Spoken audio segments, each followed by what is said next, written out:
podcast contains subject matter that may be disturbing to some listeners. Listener discretion is advised.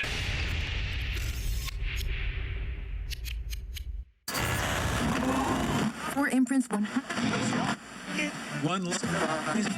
It's time to open the door in your mind. Sit back and listen to true horror. But be careful what you allow in. Because it's time to go through the fog.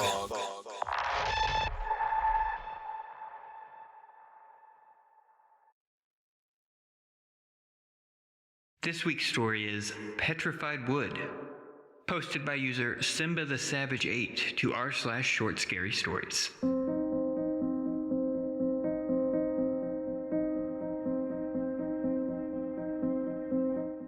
My little sister Cassandra was the first one to die.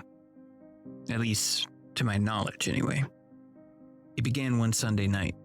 She was holding a blood-soaked knife, which she was running across her throat.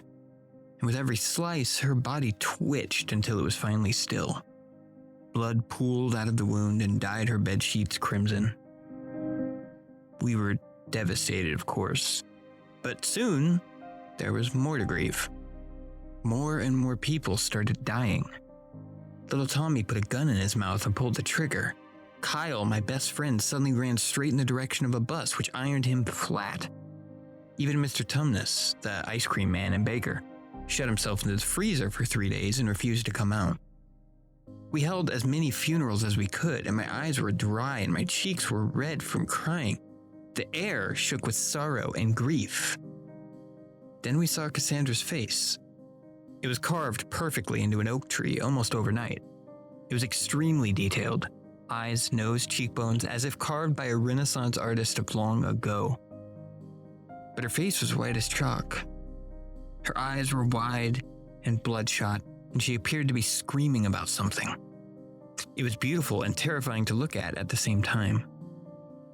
My parents were overjoyed. Here was their daughter, who had passed so soon right in front of our house in a tree. My mom stared at it with longing in her eyes before reaching out to stroke the trunk. "I love you, darling," she whispered. That was when her blood froze. Her arm became stiff. Her skin turned the color of brown sludge and hardened, roughening into birch. She must be in extreme pain, for her eyes went wide, and, like her daughter, her mouth frozen open in an eternal scream. Then, all was quiet, and it still is now.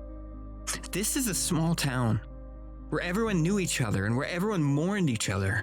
Most people couldn't take not being with their loved ones any longer. They touched the trunks of the tree with their own will and froze into place. Their expressions showing everything, from pain to shock to relief. And even Mr. Tumnus' little daughter, who's only 3, knelt down and stroked her father's face, the tears streaming down her cheeks, hardening into wood. I'm the last one left. Everyone else has been frozen in time, hardened into wooden sculptures. The air is quiet and still, sorrowful and grievous. My town is a village of death, and I can't take it anymore. Sometimes, if I listen hard enough, I can feel them begging me to join them. I think I will.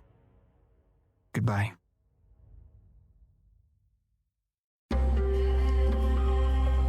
Through the Fog is recorded and edited by Haptic. Produced by Flyover State Park and Kevin Caravan. All stories are recorded with the original author's permission or released under a Creative Commons share-alike license. For more episodes, visit throughthefogcast.com or follow fog_cast on Twitter. Links to both are in the show notes. You can support the show by visiting buymeacoffee.com/throughthefog or simply by rating and reviewing on your podcatcher of choice. It's the simplest way to support independent shows like these. Whatever you decide to do, though, thank you for listening, and talk to you next week.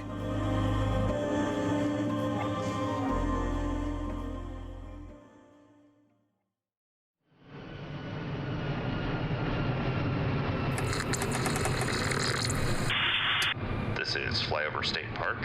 You are clear to land.